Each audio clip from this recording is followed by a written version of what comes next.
সংসারে অভাব অনটন, টানাটানি, ঋণের বোঝা কিংবা হাজার টাকা আয় করেও মাস শেষে হাতে কিছু না থাকা, এ যেন বর্তমান সময়ে আমাদের বেশিরভাগ মানুষেরই নিত্যদিনের গল্প। কিন্তু আপনি কি জানেন, আমাদের প্রিয় নবী হজরত মুহাম্মদ সাল্লাল্লাহু আলাইহি ওয়াসাল্লাম এমন একটি আমল ও অভ্যাসের কথা বলে গেছেন, যা ঘরে বজায় রাখলে আল্লাহ তাআলা সেই পরিবারের অভাব থেকে মুক্ত রাখেন এবং রিজিকে বরকত বাড়িয়ে দেন।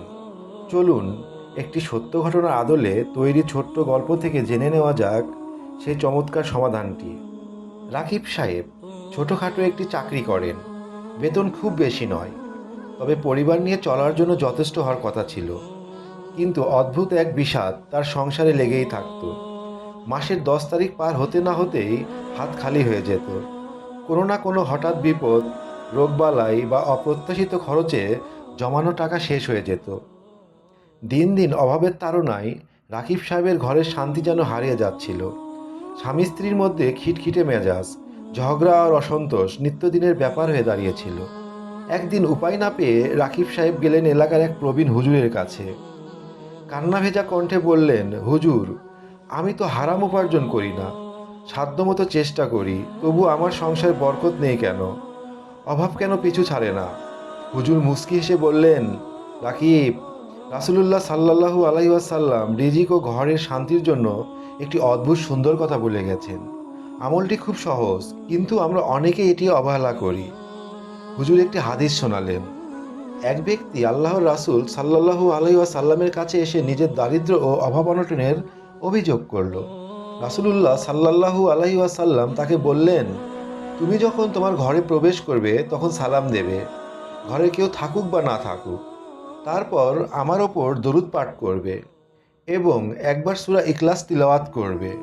ইমাম আল কুরতুবী তার তাফসিরে এই বর্ণনাটি উল্লেখ করেছেন। হুজুর রাকিবকে বললেন, সালাম মনের শান্তির দোয়া। তুমি যখন ঘরে ঢুকে হাসি মুখে সালাম দাও, তখন শয়তান আর সেই ঘরে অবস্থান করতে পারে না। আর সূরা ইখলাস ও দরুদ পড়ার মাধ্যমে আল্লাহর রহমত ও বরকত নাজিল হয়। রাকিব সাহেব হুজুরের কথাটি সোজা হৃদয়ে গেঁথে নিলেন।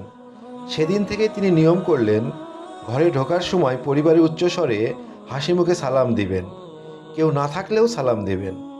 এরপর মনে মনে দরুদ শরীফ ও সূরা ইখলাস পাঠ করবেন।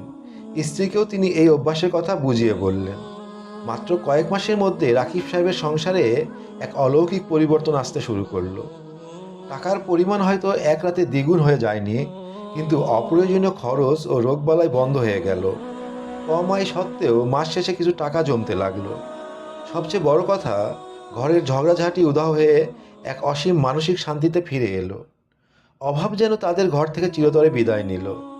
সুপ্রিয় দর্শক, আমরা অভাব দূর করার জন্য কত শত চেষ্টা করি, অথচ সুন্নাহর এই সহজ ও চমৎকার আমলটি ভুলে থাকি। আজ থেকেই প্রতিজ্ঞা করুন, ঘরে প্রবেশ করার সময় হাসি মুখে পরিবারকে সালাম দিবেন, মনে মনে দরুদ শরীফ পাঠ করবেন, অন্তত একবার সূরা ইখলাস পাঠ করবেন। আপনার ঘর হয়ে উঠুক রহমত ও বরকতের নিরাপদ ঠিকানা। আমিন।